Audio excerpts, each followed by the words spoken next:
Olá pessoal, tudo bem? Essa é a parte 3 da nossa aula. Eu vou falar um pouco sobre os métodos de integração e comentar um pouco sobre como analisar a precisão desses métodos de integração.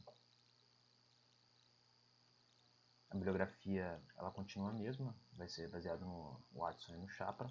Como eu disse, vocês não precisam se preocupar com isso, a princípio. Na aula anterior a gente falou sobre a modelagem dos sistemas dinâmicos, comentamos sobre a solução analítica e a solução numérica. E agora a gente vai revisar um pouco dos métodos de integração e avaliar a precisão desses métodos de integração.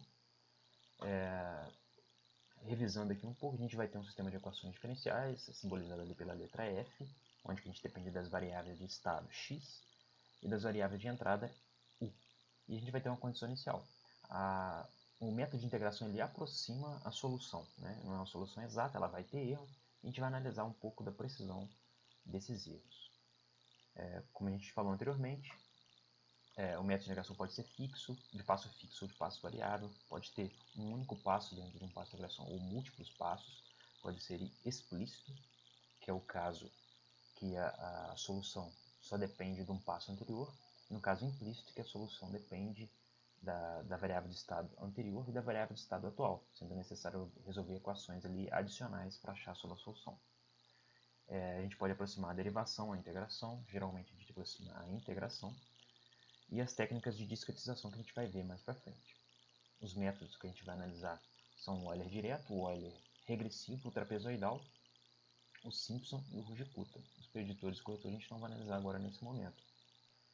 A gente vai começar com o método de Euler progressivo. Né? O método de Euler progressivo, ele é progressivo é como se ele olhasse para frente. Né? Então ele vai utilizar a derivada no instante anterior, apesar de estar progressivo, vai ser no instante anterior, e a gente progride com esse resultado até o próximo passo de integração, que é t.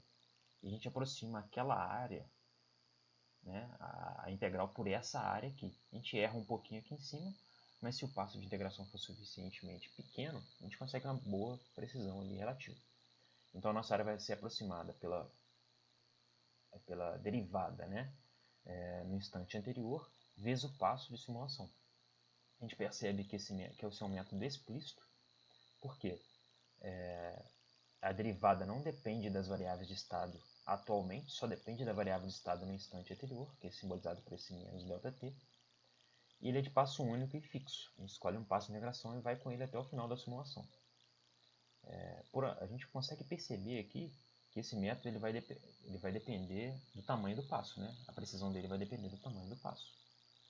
Já o método de Euler regressivo, ele é regressivo porque ele depende do estado atual, da variável do estado, ele aproxima olhando para trás, né?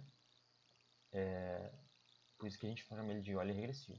E a nossa integral vai ser aproximada por essa área toda aqui. A gente vai ter um errinho aqui, né, representado por essa área, mas de forma geral, a nossa área vai ser o valor da função da derivada naquele ponto, vezes o passo de integração. E a gente constrói a nossa solução, né, a equação das diferenças, que a solução das equações diferenciais vai depender do estado anterior e da derivada naquele ponto. Ele é implícito porque dentro desse f aqui, se a gente for lembrar, esse f é uma função da variável de estado e das entradas. Né? Por isso que ele é implícito. Eu apareço com o x de t aqui e o x de t aqui também. Por isso que eu preciso de uma solução, um novo método para resolver esse tipo de equações. Se elas forem não lineares, por exemplo, vai dar um pouquinho de trabalho. A gente vai ter que usar o Newton-Raphson, por exemplo. Então ela é implícita por conta disso. Eu tenho a solução, eu preciso da variável aqui, eu preciso saber a variável, mas ela está aqui dentro da função também. Né? Por isso que ele é implícito. Ele é de passo único e fixo também. Né? O próximo passo o próximo método de solução é o trapezoidal. Nesse trapezoidal eu aproximo a integral por por esse trapézio, né? Então a gente vai ter aqui que a integral vai ser aproximada pela área do trapézio. Se a gente for lembrar, a área do trapézio ela vai ser a base maior mais a base menor, né? Mais a base maior, vezes a altura dividido por 2. E é isso que a gente faz aqui na nossa área. A base menor seria, ou a base maior seria o f de t, a base menor seria o f de t menos ΔT, e a altura seria o ΔT que é esse cara que está aqui embaixo. E a gente aproxima essa área, a gente vai poder compor a solução, a fórmula recursiva da nossa solução, que é a variável de estado atual, depende do valor anterior, mais uma média aqui, na verdade, das minhas derivadas, né? E ele é implícito porque o x de t, pode aparecer aqui, dependendo da derivada que eu tiver, né, da função que eu tiver, ele pode aparecer aqui dentro. E eu vou ter que ter um método para resolver essa equação, que eu tenho x aqui e tenho x aqui. Né? Portanto, ele é um método implícito de passo único e fixo. A gente escolhe ele e vai com ele até o final da simulação. O método de Simpson, ele aproxima não por um trapézio mais, mas por uma parábola, a nossa função. Então ele tem uma precisão maior dependendo ali, se minha função for quadrática, por exemplo, o erro dele é nulo, né? Que ele vai aproximar essa função aqui certinho. E a gente usa a fórmula 1/3 de Simpson. Né? A gente pega o valor inicial mais o valor final, mais 4 vezes o valor médio que está aqui dentro, desse valor médio aqui. E a gente pode reconstruir a nossa fórmula recursiva, que é o x de t, depende do passo atual, né? Depende do passo anterior, mais essa área que a gente acabou de calcular. Ele é um método implícito, porque eu posso ter uma derivada aqui dependendo do tempo atual, e ele é de passo fixo. Né? E tem o conjunto de métodos de Runge-Kutta. Né? Ele é um método explícito, só que ele faz sucessivas aproximações das derivadas ao longo do caminho. Né? Se a gente olhar essa figura aqui, a gente entende melhor. Esse aqui é o método de Runge-Kutta de quarta ordem. Né? A gente tem uma série de fatores aqui, se a gente for olhar a composição da solução.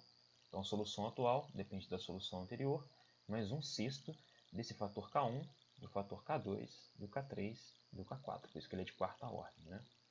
E as aproximações a gente faz dessa forma. A gente calcula K1 primeiro. K1 depende da minha função de transferência naquele ponto vezes o passo. Né? Isso aqui é a função no instante anterior, né? Já que eu estou olhando de t mais h. Então, no instante anterior, vezes o h. H sendo h o passo de simulação. Esse K1 eu substituo aqui nessa expressão para me achar o K2. Esse K2 eu substituo aqui nessa expressão para me achar o K3. E assim sucessivamente. Então, eu acho o K1, depois acho K2 e K3, depois acho o K4, e assim eu consigo ter uma solução um pouco mais precisa, apesar de ser um método explícito, né? Porque eu não dependo da minha variável de estado atual, no ponto atual. Dependendo aí dos valores, dos ganhos aqui que eu tenho para esses fatores, né? Eu posso ter uma série de variações do método de Runge-Kutta. Por isso que ele é uma família de métodos, né? Inventada por esses dois caras, né? O Runge e o Kutta, por volta de 1900. E aí com essas técnicas a gente consegue ter um pouco mais de flexibilidade, né? Que a gente pode variar o passo, ter um passo adaptativo, utilizar métodos até de controle para poder variar esse tipo de passo. Né? E como a gente vai ver mais para frente, o MATLAB utiliza em alguns dos seus métodos desse método de Runge-Kutta. E agora a gente vai poder avaliar um pouco da precisão desses métodos de integração. Né? Na literatura há uma série de análises formais bem pesadas mesmo, de como avaliar os erros locais e globais. É bem pesado mesmo na literatura. Mas para a gente ter um ponto de vista prático, a gente pode utilizar um integrador puro. Né? A gente integrar aqui, a gente vai ver que x, né, é a integral da minha entrada. A gente só vai integrar. E a gente vai poder analisar, pelo menos uma análise prévia de como funciona, de como seria a precisão desses métodos, né, dos métodos principais. Então aqui eu tenho a equação diferencial, aplico Laplace e desenho ela em forma de diagrama de blocos. Isso aí vocês conhecem bem. Né? Se a gente construir agora a equação das diferenças para o Euler, aproximar por Euler, e a gente achar a função de transferência do Euler, né, do Euler progressivo, né, que é aquele que depende do estado anterior, né, como está aqui nessa equação aqui, a gente vai chegar nessa expressão aqui para a função de transferência. Para quem já está acostumado já com a transformada z, realmente esse aqui é o fator z. Né, é o fator z que a gente está acostumado. Fazendo a mesma ideia, achando as equações de diferenças, né, e aplicando a transformada de Laplace, sendo que esse atraso aqui ele vira o atraso fundamental de Laplace, né? A gente vai achar essa expressão aqui para o Euler regressivo. é um pouco diferente lá do Euler progressivo. Aplicando a mesma coisa para o método trapezoidal, a gente vai achar uma função, aquela transformação bilinear que a gente conhece lá do controle digital, né? E aí, se a gente construir uma tabela, eu vou normalizar essa minha função de transferência dividindo h por h de e, né? Sendo h a minha função de transferência do meu método, né? Cada um vai ter a sua. Substituir o s por j ômega, sendo que ômega é a frequência normalizada, a frequência digital, né? Que é ômega vezes ΔT. E aí eu vou ter essa razão, h sobre a função exata, sendo que esse h é a função exata, que é 1. Né? Se a gente plotar a magnitude e a fase das funções de transferência, a gente vai ver que, de acordo com eu for aumentando a frequência da minha entrada, né? Eu vou aumentando a frequência da minha entrada, eu vou percebendo que os métodos vão, pelo menos na amplitude que eles vão se distanciando da unidade. Né? O ideal seria que fosse 1.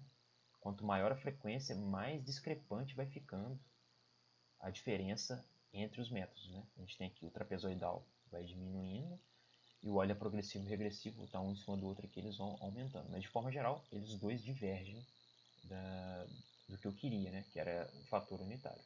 A fase ela é pior ainda. Né? Rapidinho aqui eu já tenho uma diferença de fase importante nesses métodos. E aí uma forma de avaliar a função de transferência e escolher o passo de simulação seria isso. Eu tenho aqui a função que a minha frequência vezes o passo de simulação é igual a ômega sobre 2π. Isso aqui tem que ser menor que um valor limite que a gente define, pelo menos de experiência própria, para essa função de transferência normalizada. A gente acha aqui que o passo de simulação vai ser esse limite que a gente determinou dividido pela frequência. Se a gente escolher uma diferença inferior a 5% na magnitude, então a gente pode considerar que o beta, esse valor, essa variável que a gente determinou, pode ser 1 sobre 10, e a gente vai ter que o passo de simulação é 1/10 da nossa frequência, que é uma regra prática amplamente utilizada quando se conhece a frequência de entrada do nosso sistema, as frequências que estão do nosso sistema. Alguns autores sugerem também 1 sobre 20, né? Diminuindo ainda mais esse passo de simulação. Então aqui eu deixei algumas questões para a gente poder trabalhar, né? O que é um método de integração explícito, quais as vantagens e desvantagens desse método explícito, o que é um método de integração implícito e quais suas vantagens e desvantagens, qual que é o impacto do aumento e da diminuição da frequência de entrada para os métodos de integração principais, né? Que é o Euler progressivo, regressivo, trapezoidal, e explicar como é que funciona essa regra prática de determinação do passo de simulação adequado. Como é que a gente poderia escolher e aplicar essa regra aí. Nessa aula é só, pessoal. Espero que seja útil no estudo de vocês.